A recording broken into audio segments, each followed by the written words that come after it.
Express Media acknowledges that this launch is being live-streamed from the stolen lands of the Wurundjeri and Boon Wurrung peoples of the Kulin Nation. We also pay our respects to the traditional custodians of the land from which our readers have written and shared their work. We acknowledge that First Nations people are the traditional custodians of this land, whose cultures are among the oldest living cultures in human history. We pay respect to the elders of these communities, past and present, and extend that to emerging community leaders. We recognize that sovereignty was never ceded, and that colonization is an ongoing process. It was, is, and always will be Aboriginal land.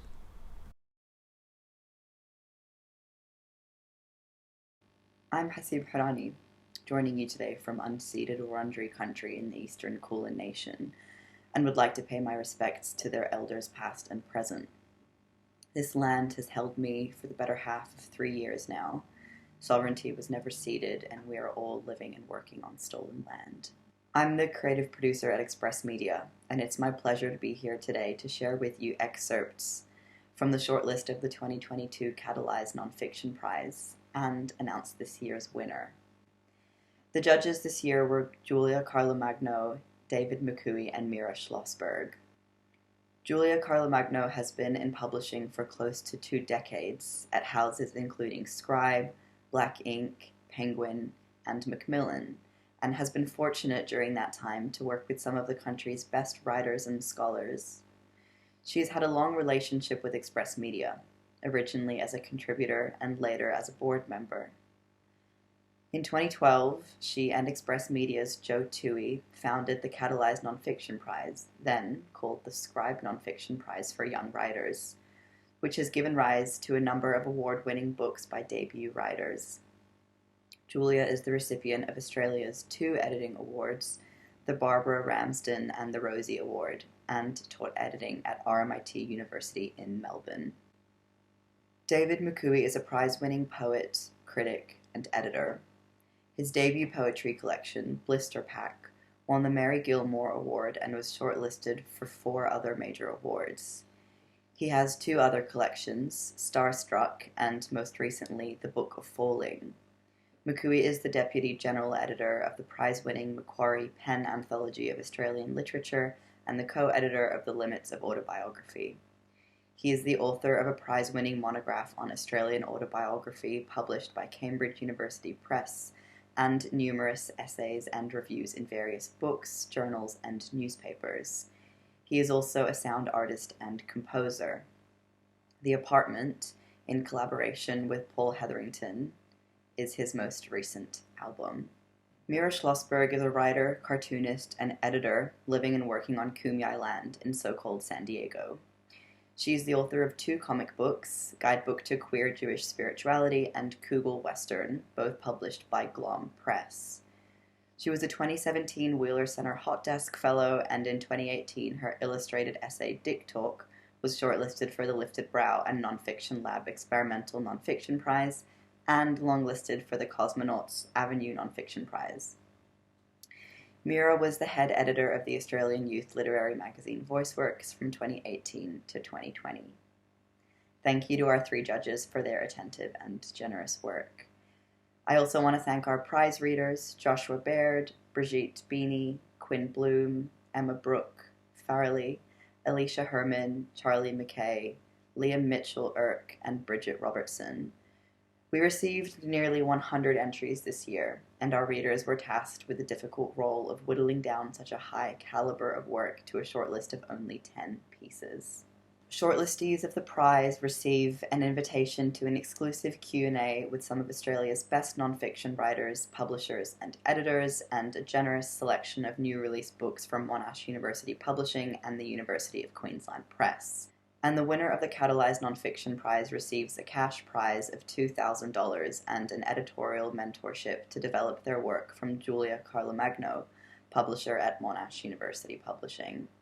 The shortlisted 10 works of nonfiction span numerous genres and forms, from lyric essay to online identity quizzes to meticulous lyrics of prose bookmarked with images. It was a joy to read through this year's shortlist and incredibly challenging to choose just one winner. Thank you to every entrant who submitted their work to the prize and shared their stories with us, and congratulations again to the shortlisted writers. We'll now hear excerpts from some of the shortlisted entries read by their authors.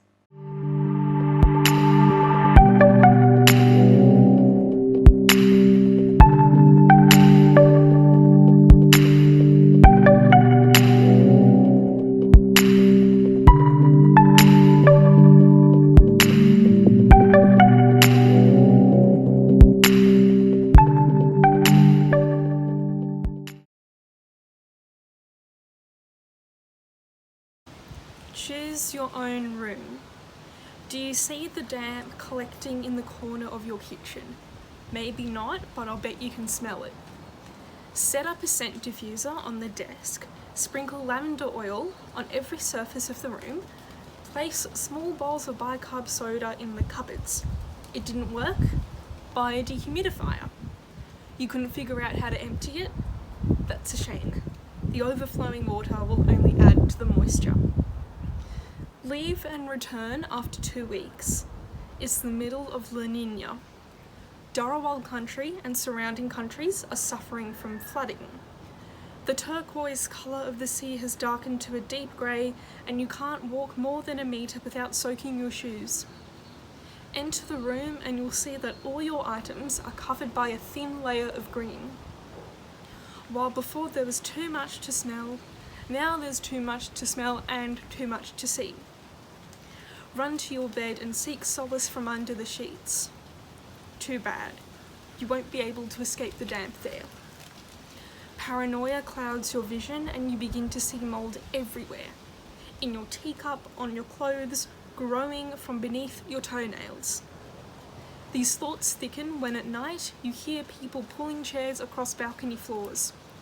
Their movements screech like banshees. Now, imagine that the mould has infected your eardrums.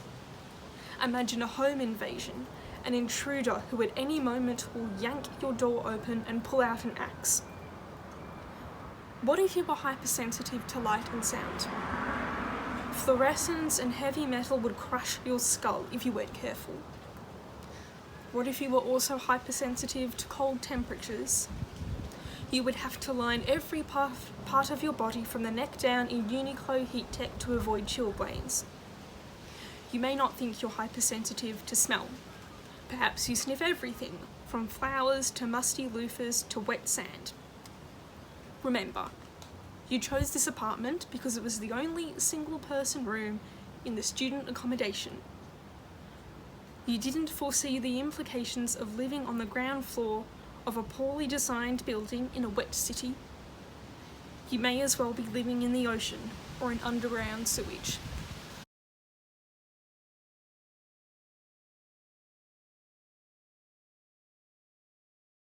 A week ago today, I turned 13.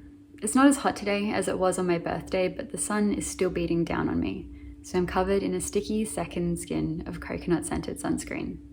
Technically, I should be wearing my hat too, but it's kind of ugly and I don't want anyone to see me wearing it. Today is my very first concert, and it's sort of embarrassing to wear your sun hat to a concert, so I'm risking the mid-afternoon sun instead. Craning my neck, I can see the towering lighting rig of the stage, but not the singer. That doesn't really bother me though. I'm not paying much attention to the music anyway. I've learnt a lot this afternoon, and I'm still thinking about it all. "Who's this Kimberly?" the singer jokes between songs. "She must be pretty special for so many of you to be here supporting her." The Kimberly in question isn't actually a person, it's a place. Over 2,000 kilometres north of Fremantle, where we're all gathered, is the Kimberly, James Price Point to be more specific. Humpback whale calves are born up there. A reef is populated with shoals of iridescent fish, hiding in crannies of coral. Turtles lay their eggs on pristine white sands. Thousands of years of indigenous stories are contained within this place. There's also a plan to destroy it all. Woodside Petroleum wants to tear up the seabed and build a gas hub. Dinosaurs once walked in this place. Their footsteps will be wiped from existence so that their fossilized remains can be extracted and burnt. In my hands, slippery with sweat and sunscreen, I hold a maraca from earlier. It's nothing special, just two halves of a plastic water bottle, filled with rice and held together with colourful electrical tape. Someone gave it to me when we started marching, and I don't know who to give it back to, so I guess it's mine now. Absently, I shake it in time with the unfamiliar tune. An hour ago, all these people around me, all 20,000 of them, filled the streets of Fremantle. With signs and slogan shirts, barrel drums and homemade maracas blocked the road. We marched down the Cappuccino Strip, interrupting people's afternoon coffees and shouting about our futures. It worked. 47 days later, Woodside and their partners pulled out of the project. The Kimberley was safe. Our protest reached far enough that on the other side of the world, Sea Shepherd UK gave our protest a shout out. I resolved to pay more attention to what was happening in the world.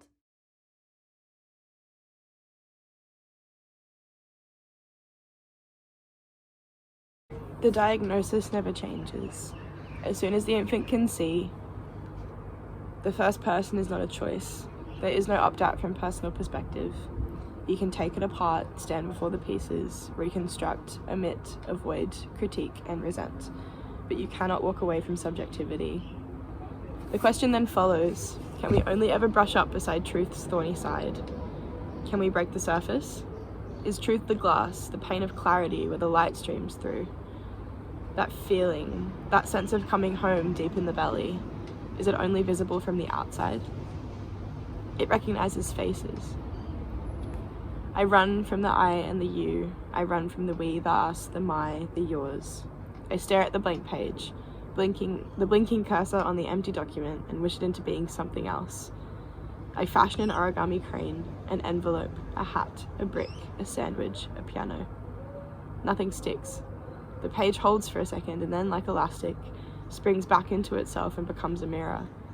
And there, the face stares back.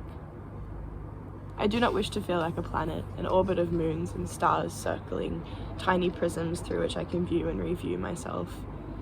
I try and cleave the personal from my person, perform rough and rushed surgery in a desperate attempt to place distance between the self and I. The floor is grimy with blood and words.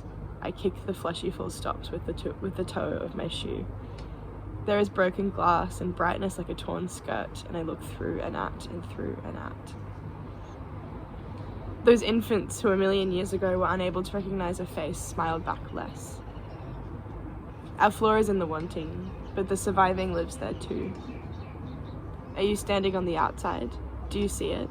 The iris in the steel, the plastic curve of a chin, a stone throat. Tell me you see it too.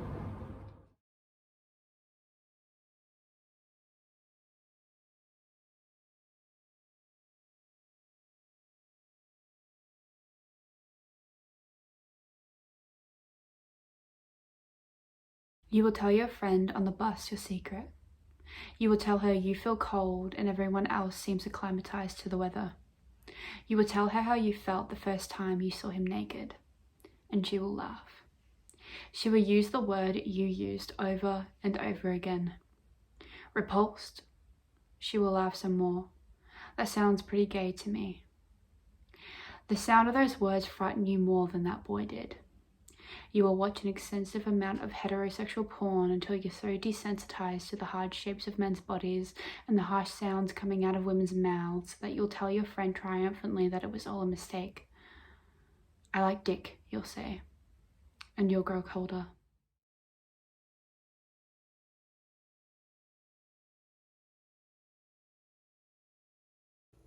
Our visa is on the verge of expiring. I love that word for a visa. Your visa will expire in 10 days. It's called an expiry, though it kills something as it dies. It takes away this universe, this life we've built, this space we've carved into the world for ourselves. It pushes us out and says, go away, be away. And so we return to where we belong but no longer fit. And I pick up the facade I threw away and wipe off the dust to slip it back on. It's a mask. The man with 1,000 faces has nothing on the average Indian girl. We live in shards, pieces we carefully display based on who asks.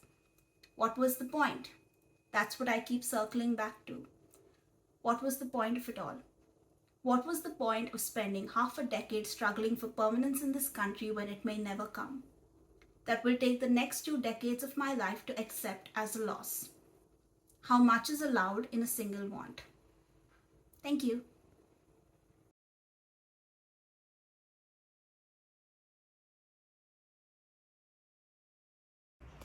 In a time of woke culture, diversity of all forms can be employed by companies to signal their inclusivity and political correctness to capitalize on the demand for diversity. It is important to keep in mind that existing in the artistic sphere does not leave publishing out from being a contender in capitalism, meaning it is also an industry made up of such companies. Additionally, we must recall the intended audience of the publishing industry: white, middle class, Susan. Given that Susan is the universal reader, it is she who will provide capital for the companies, and she whose needs must be directly addressed. In other words, books must be consistently written to the white reader, even if it is not about them. Consequently, the diversity that is born of economic motivations is lukewarm and superficial, a faint gesture more than an actual grasp, resulting in a singular type of book that is published, that which upholds the white narrative. For whiteness to retain its place as the dominant race, the white narrative must also reflect the racial stereotypes that position people of color as the predetermined other. This, in the publishing industry, is coded as authenticity, a word that seeks stories by people of color rooted in the cliché, repeatedly presenting books by certain races as reflective of the race as a whole. This next piece is one of the two highly commended works in this year's prize, Elizabeth Burke's Trick of the Light. Judge Julia Carlomagno said this about the work: Trick of the Light is an accomplished and engaging work of memoir that explores the contours of climate grief and the terrain of a relationship between father and child. Bookended by a second-person voice, an inventive structural device that causes the reader to reflect on intergenerational patterns and the cycle of life. The piece explores notions of loyalty, loss, and personal and social culpability. It has a strong sense of mood and draws adeptly on vivid metaphors and other forms of figurative language, pulling the reader deeply into its fabric.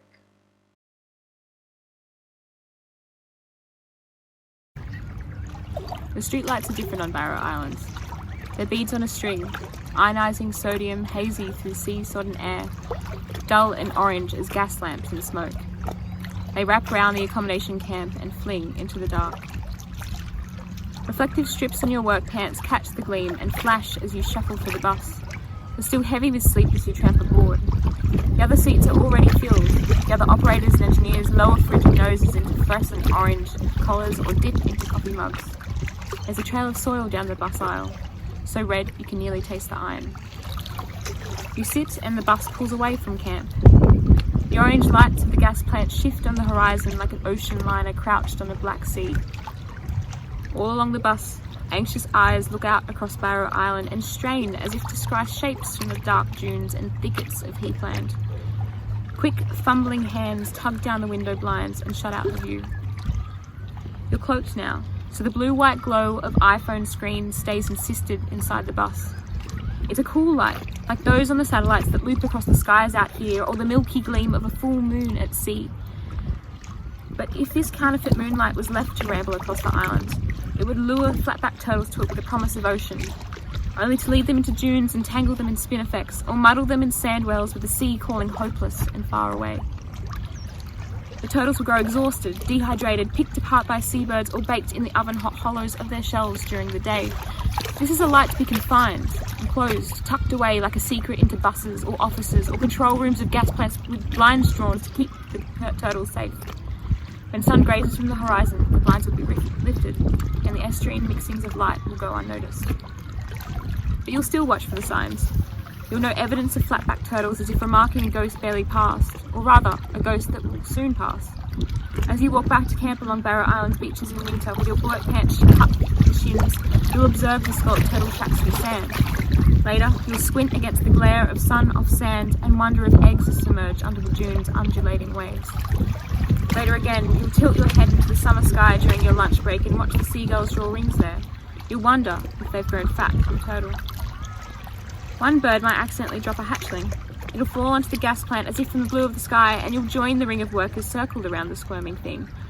Its flippers will flail uselessly, half-formed and futile. Someone will call an enviro to collect it, and someone else will make a joke about the weather report, not mentioning anything about raining turtles. That night, you'll bathe in the blue-white light of your iPhone and video call your daughter on the other side of Australia. Oracular, you'll tell me about what you ate for lunch, the brand of coffee in the break room, and, by the way, how a turtle fell from the sky. And when you hang up, I'll wonder at what such an omen could mean. The second highly commended piece is Marrickville, Is There No Alternative by Robbie Mason. Judge David McCooey said this about the work. The essay is stylishly written, often witty, and employs original research to understand the meaning of a time and milieu that offered an alternative to the dehumanizing condition of capitalism.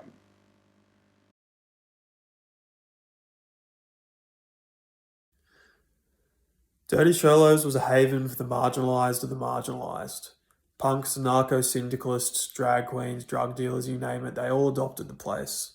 Between 2008 and 2012, under the watchful eyes of a female duo, who were concurrently booking agents, carers, guard dogs and matriarchs to Sydney's underground, Dirty Sherlows became a revered, unlicensed venue. Walk the floors of Dirty Sherlows and you will receive an alternative history of Marrickville. This history sticks to your feet, impossible to shake off. Blood, sweat and beers. Layer upon layer like sedimentary rock. There's something almost geological about this history. Starting at your feet, the sensation of the muck rises up through your body like a volcanic eruption, spewing forth the building's deep-buried secrets into your head. Concrete whispers.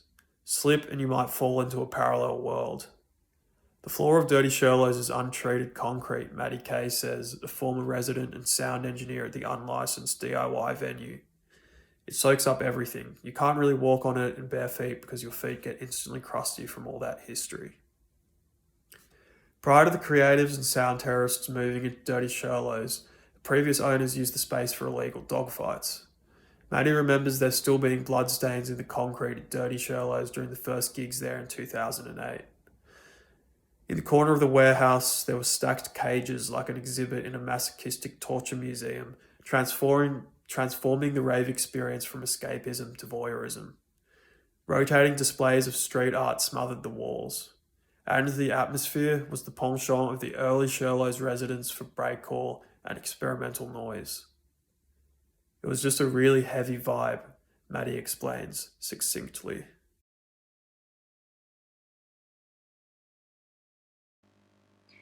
And it gives me great pleasure to announce the winner of the 2022 Catalyse Nonfiction Prize, A Fiery Light of Exceeding Brilliance by Sarah Fagan.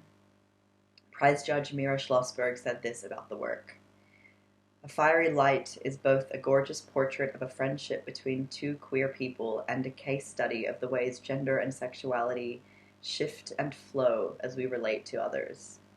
Sarah Fagan's combination of intimate portraits and prose captures a wide array of emotions with delicate specificity. All three judges were deeply affected by this essay. Congrats to Sarah and to every single person on this shortlist.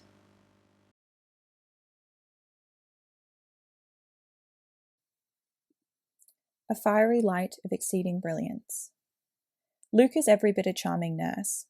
He is all muscle, a thoroughbred Giordano angel. And when he grows out his hair, it bounces against skin that looks as if it's been carefully blended through layers of oil paint and taps, kissed with pink, and stippled in freckles. Even at 24, he remains cherubic. His body is a finely tuned instrument, a number 0 screwdriver, a keyhole surgeon. He is slow twitch muscle, dancer's legs, ballet-trained feet. Head up, arms out, he comes out on top of the wandering albatross, the largest wingspan around.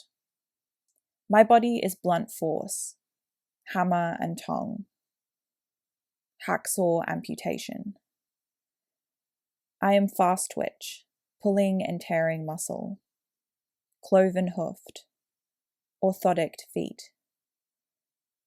Head up, arms out, the hump of knotted trapezius throwing out the line from pinky to pinky.